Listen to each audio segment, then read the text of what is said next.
Yo, what is going on, golf fans? It's your boy, Gsluke, here with our round 4 live stream for the Masters Tournament. Here in this prop preview, going to get you ready for all of your exposure over there on Underdog and PrizePicks, also with any matchup bets over there on the sports books, so you can go out there, have yourself a strong finish to this week, and boy, oh boy, do we have ourselves a Sunday finish ahead. We got Rory and Bryson up there in contention, a little rematch from last year at Pinehurst, and of course, a whole host of guys behind them that maybe you're going to go out there, try and steal third or fourth place, but either way, going to get you ready for all of those bets tomorrow. But first off, I'll look at some of the averages out there for moving day, as well as a weather forecast out there for Sunday's play. And then towards the end, going to break down all of that action for you. But I will say, hopefully the Saturday is treating you guys nicely. And for my exposure, ended up going 11-0 on everything that I took. So just an absolute smash day for pretty much across the board. We had some whole 2 props that I posted on Twitter/X and went out there and went for the 5-0 sweep. And then also 2 3X cards that I took on Underdog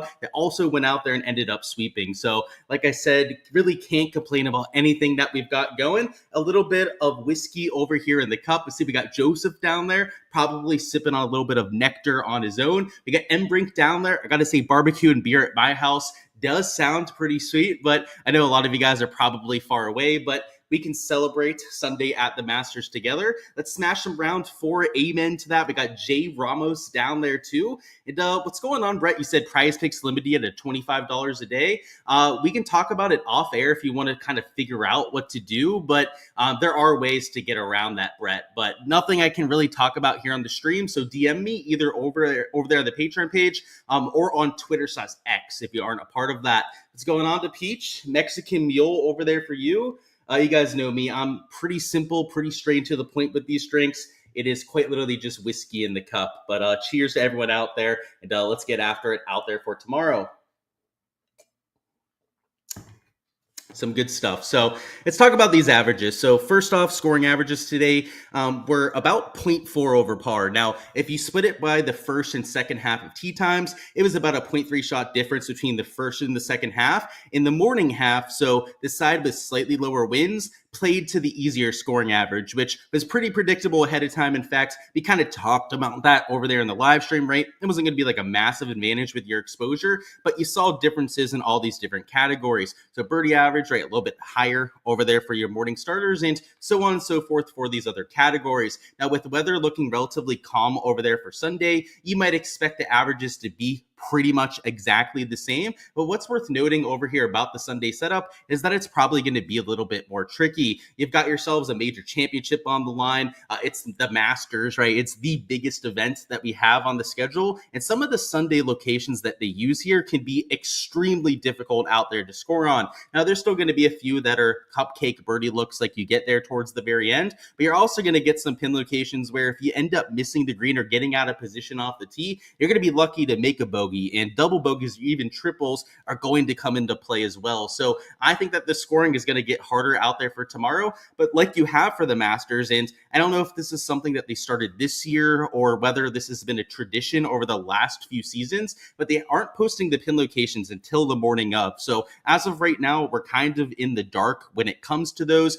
Today, I waited to go out there and enter like any hole props like what we had for hole 2 until we had those pin locations. It doesn't mean that it's impossible to go out there and enter anything right now. It's just that if you're going to go out there and try and find specific holes to find an edge on, like what I did over there with hole number 2, you're going to have to wait until the morning to go out there and do so. So I'm definitely probably going to have exposure that I add over there in the morning hours. Patreon page, maybe my Twitter/X like I did today, right? I posted it on both of those over there with the hole 2 stuff. Make sure to follow me over there on Twitter/X, and also to make sure to subscribe to the Patreon so you guys don't miss some of the edges that come out after we're able to do these live streams.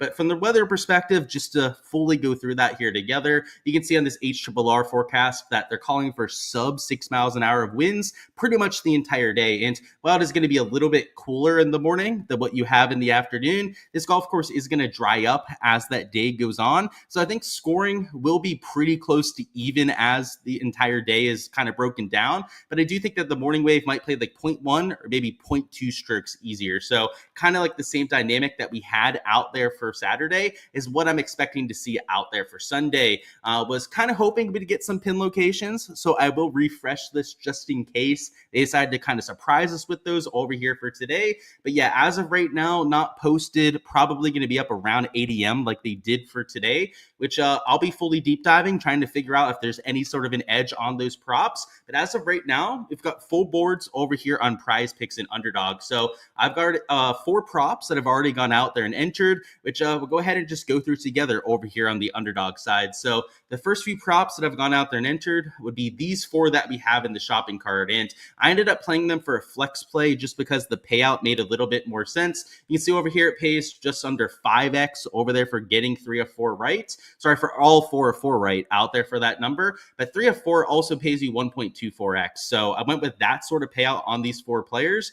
First one was this Bubba Watson under on birdies. And just to go to why I was getting to that sort of play, his birdie average was 3.24 per round. You're going to get some Sunday pins, which could be a little bit trickier. And on top of that, Bubba Watson is a bottom tier birdie percentage player over there on the Live Tour. He's like bottom 20 over there on that side. Now, he's been a little bit better here in 2025, but 2023, 2024, the first few years over there on Live, you're talking about literally bottom of the barrel player. So I'm willing to take that under, considering the average player is going to be hitting under that. And then you consider the fact that it is a Sunday setup at a major championship, and you can see why I'd really want to take that spot. And I guess the cherry on top for a Bubba Watson would be the shots gained metrics, where you can see over the first 3 rounds, he's gained over 6 strokes with the putter, which is completely unsustainable, right? You're not going to average gaining 2 strokes per round in that category very often. And on top of that, he's also a very inconsistent putter. He's more of a ball striking first level player. So the fact that through the first 3 rounds, he's been so dominant in that category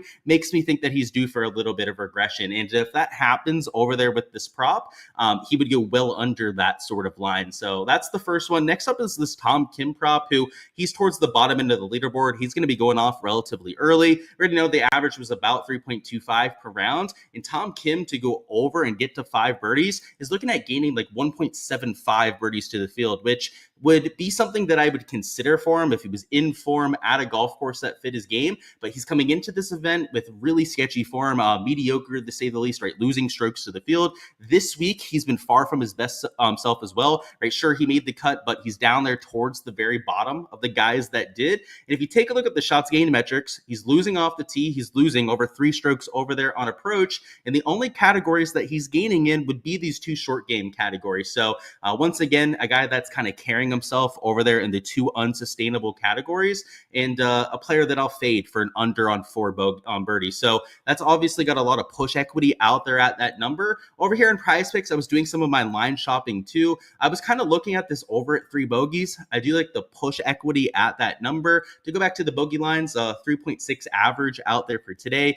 With slightly harder pins, I think that could go up ever so slightly. But for somebody like Tom Kim, I think the 3 push equity is, really nice to have in your back pocket. And considering that he's going to be aggressive starting so far down the leaderboard, I could see him making some mistakes out there. Now, the reason why I ended up going with this under rather than this over there in bogeys is just because the payout over here with the flex on Underdog was more advantageous than what I was looking at over there on the PrizePick side. And then for these last 2, it is first off an over on Morikawa greens. So that one, the average was about 11.25 per round. And Morikawa, we take a look at some of these averages. So let's start with this year first. So I want to look at some of the 2025 stuff first. You can see down here that Collin Morikawa is top 10 out there of anyone in the field. Heading into this week, gaining a whole bunch of strokes out there on approach, has nearly won at the Masters before, has elite tier course history with some of his finishes around Augusta National. So at 11.5, right, that's 0.25 more than the field average. Asking Collin Morikawa, an elite player in the category, to gain less than 1 green to the field is not asking for too much, right? Unlike some other players like a Matt Fitzpatrick over here, who, when we take a look at the stats this year, like he's decent in the category. So you can see number 56 out there on tour. So for this kind of field, he's average to below average out there in this kind of field. Still would be a solid under, right, with the average at about 11.25 out there today. But if you take a look at last year, you really see why this would be value. He's number 155 on tour. He was really terrible at going out there and hitting greens. And if it's going to be trickier, if I think that they're going to make some pin locations harder than what they had for the last few rounds, then that could lower that green and regulation average as well. So if that's the case, Matty Fitz would be an even better value for the under. Now, it might make this Colin Morikawa over that we took a little bit sketchier, and you can see, right, that getting taken off the board. So just another reason to go over there and join the Patreon page, where I'm not only posting all these slips as soon as I enter them, all that value that we got today for 11-0, you could have gone for the exact full payout over there on my Patreon page. I know by the time I posted them on Twitter X, a lot of them kind of had a multiplier on them, but they were full 3x when the time I posted them on Patreon. And I post all these stat averages, give you guys weather reports out there for every single round. That is the reason why you guys should be over there. And today, yeah, we did have the 11-0 sweep, which has happened 3 of the last 5 slates that we had. Rounds 3 and 4 last week, we had full sweeps out there for both slates. And this week, round 3, we went out there and swept. Maybe tomorrow, it's going to be the same sort of thing. So, this slip would be a good first start out there in that direction. But tomorrow morning, when we get those pin locations, I'm really going to be going out there and attacking these props. And, as of now, I'm probably, after we get off live stream here, going to try and see if I can find a few more props that make sense to mix in. But a majority of my exposure, where I really went heavy today, right, was on those whole props after we have all that ammunition and all that information that we need to go out there and make our plays. So I'll go over here to PrizePicks. I'm going to see if you guys have any questions in chat when it comes to specific plays. If not, we're going to focus on the prop side and the matchup side of things over here in just a second. But as I mentioned, guys, for all the content that I'm taking out here for round 4, for every other event that we're having here on the PGA Tour schedule, 3 other majors after this one, of course, Patreon page is the place to be for all of that. You're drinking a flight beer? Cheers to you there. Let me take a sip over there. Yeah, man, when you're a winning player and you're taking props that are value, you're going to get limited. But hey, even the Peachman, I know that we have communication lines open. Just hit me up and I can give you a solution to that. You may or may not implement that solution, but I can give you guys some advice there. Was there in 17 and 19. Dude, I am so jealous. Kind of whack how they set Sunday pins on certain holes. Yeah, man, I wish I could get out there myself. I've said it 1,000 times. A company wants to pay me to go out there, do some content out there in person. They won't find a more passionate person in the industry to go out there and do so. So maybe at some point we'll get that responsibility put onto our shoulders. And, when that happens, it'll be a dream come true for sure. And you guys know that we'll have that boots on the ground content. So it'll be a lot of fun from that perspective as well. What's going on, Clark? We got Jack down there. Underdog already removed the Colin line. Yeah, man, they're all over me. That's just kind of their MO when it comes to me and my props and whatnot. Could I dive into some rivals on Underdog? For sure. And thank you for the reminder. It kind of slips my mind all the time because they're not always posting them. But these are strokes bets, so they're strokes matchups as opposed to like the kind of birdie matchups that you get over there in PrizePicks, which I prefer between the 2 different formats because we can use the lines over there in sports books as direct comparisons. And I'm going to start with the bottom ones first because the top ones, at least via first glance, didn't seem like the biggest values. Harmon versus Sam Burns, like maybe it'd go versus Burnsy, but with Harmon winning lately, like he's got the form advantage. So I feel like that one's pretty neutralized. You got Clark versus Minwoo Lee there. You got Lee with the hot hand. Long term, probably about even player. So I might even lean towards Minwoo Lee between those two. Sahith versus Tom Kim, that's a complete toss up. Both out of form, both not the best course fits here. Justin Rose versus Sanjay.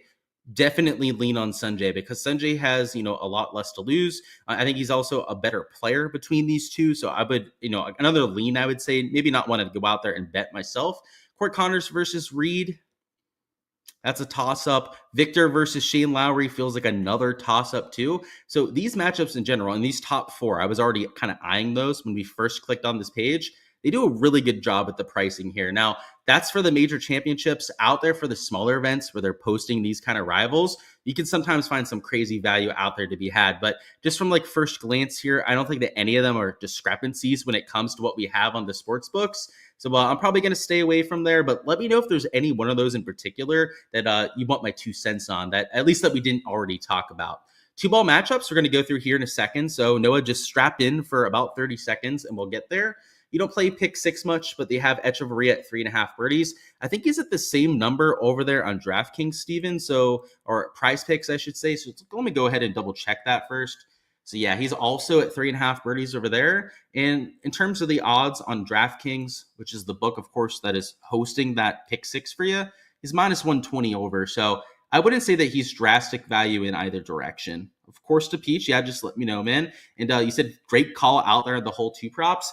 Yeah, man, it was just some research, right? And I've got to say, Bet the Number was really valuable in doing some of that research. I mentioned yesterday how this whole prop tab can be extremely advantageous when you know what to look for. And what I was doing, I was playing around with some of these sample sizes over here and looking at the pin locations and, you know, the birdie stats out there for every single round. And what I found is that the pin you had for today, they always play that pin for one of the 4 days, is always the highest birdie average. And last year, there was a 3 over par round. So the hardest of the 4 days last year, it still played to a 48% birdie average. Today, actually, it played to below that average, which is kind of interesting, which it actually doesn't make sense because it also was playing downwind today as opposed to a side wind. But I digress. Didn't matter. All of our guys we took ended up going out there and making birdie on the hole. So yeah, I appreciate the kind words on that. But I've got to say the Bet the Number site, this tab in particular, was incredibly valuable with going out there and pulling that off. So let's look at some of the matchups. So what we're going to do is we're going to go through the 2-ball matchup board and try and put together a bet. It might just be one matchup that we're taking at plus money, that sort of thing, or we might be putting together a little bit of a parlay here. And I do believe that Hard Rock Bet, which is the sports book that I have access to, does have some of these posted. Yeah, it does look like they have most of them posted already, which means that we can go ahead and try and put together a little bit of a parlay. So some of them are, let's see, we're looking for the round 4 head-to-heads. I think that they're just the random head-to-heads that we have posted on Hard Rock Bet. I'm not 100% sure if it's actually like the 2 balls that we're going to have over here on these sites. If that's the case, maybe I'll just give you guys a few 2 balls that I think make sense. And then for my own bets, I'm probably going to have to wait till they post them here in Hard Rock. But let's go through these. So first off, Hideki versus Bhatia. Hideki should be the favorite, minus 150 odds, though. It's not the sort of number that really is screaming for me to go out there and bet it.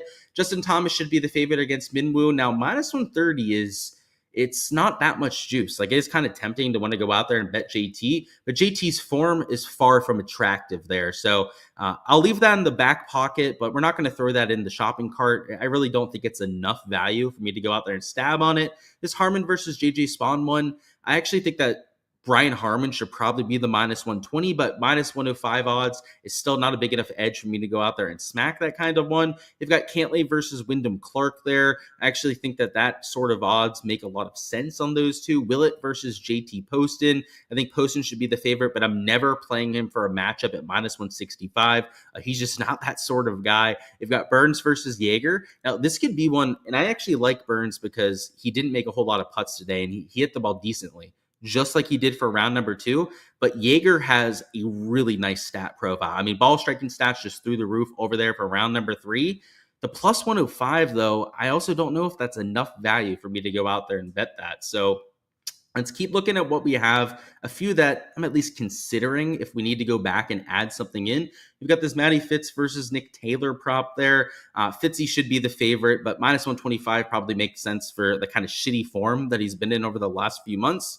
Tom Kim versus Schwartzel. Now, I think that this is a toss-up. So the fact that you're getting plus 100 odds on Charles makes this something that might actually go out there and bet. In fact, I'm going to throw it in the shopping cart. Reason why is Charles, if you guys haven't taken a look at some of the stats from round 3, really good with the ball striking stats. In fact, if you bring up just his and isolate him in general over here on Bet the Number, round number 3, gaining over 2 strokes on approach. In the short game, he lost about 1.5 strokes there. So would be somebody that might be due for a little bit of regression. And just to double check that Hard Rock Bet doesn't have this exact combination posted, let me see if they have Schwartzel up. And they do have him versus Sahith Thagala. He's also plus 100 odds, but I would almost rather bet against the Tom Kim prop over there. So I'll probably wait until Hard Rock posts their 2-ball board. So let's see what else they have on there. So Riley versus a Tommy Fleetwood. I'm never going to eat minus 260. And I will say, though, that Riley doesn't have the worst stat profile. His short game was the problem today. So plus 210 is not out of reason to go out there and play there. Berger versus Watson. Berger should be the favorite, but I'm not going to play him at minus 175. You might even want to think about Watson because he's plus 145, but I don't know if that's good enough odds for me. He's, like you saw with the fade we were taking, he's just all with the putter this week. So I have a hard time thinking that he's going to do that out there for 4 rounds. You have Rye versus Thagala, even money. I would lean towards Rye, and this is just something I do at any golf course, regardless of the shots gained metrics. The reason why I like Rye over Thagala in a 50-50 format is because he is the more consistent player. His shots gained metrics are a lot flatter than what you have with Thagala. Thagala's not afraid of losing 3-4 shots, but also not afraid of going out there and gaining 3 or 4 shots gained. So if we're talking about just going out there and picking the guy who wins more in a 100-round sample size, it's going to be Rye. He probably wins 65% of the time, but their shots gained metrics are probably going to be pretty even because when Sahith wins, he's going to win by pretty wide margins. So an Aaron Rye there at that minus 110 number, let me actually see what they have for these odds. So, the shots gained metrics. So Rye over the first 3 rounds, pretty flat across the board. And then let's look at Sahith Thagala as well. Sahith, pretty good approach stats. So maybe that neutralizes it a little bit. In fact, yeah, I probably wouldn't bet that one now that we know that Sahith has been the better iron player. But in most events, like if you gave me this matchup out there at any other course on tour without that massive discrepancy in the irons versus Sahith, I would bet that at minus 110. You have Michael Kim versus McCarthy there. I would side towards Michael Kim just because he's been the more consistent ball striker lately. Now, if we take a look at the stats this week, let's see if that go ahead and holds up. So Michael Kim over the first 3 rounds, 3 strokes on approach, could be a little bit better there off the tee. But let's look at Denny. So Denny also could be a little bit better off the tee, but his big green category is over there with the putter. So yeah, between these two of like all the matchups I've seen, I think this Michael Kim at minus 110 would probably be my favorite. Let's look at McNeely versus English. So I'm kind of curious about the stats on these two. So McNeely around the green, his big gainer. So, okay, he might be worth fading. And then English, a little bit better on approach and out there with the putter. So yeah, this might be a matchup number 2 that we go out there and consider. And going through some of the other ones, yeah, Rahm should be the favorite, but he's not a massive favorite at minus 140. I tend to agree with that one there. Never going to play Jordan Spieth at minus 200, even a big Jordan Spieth fan like myself.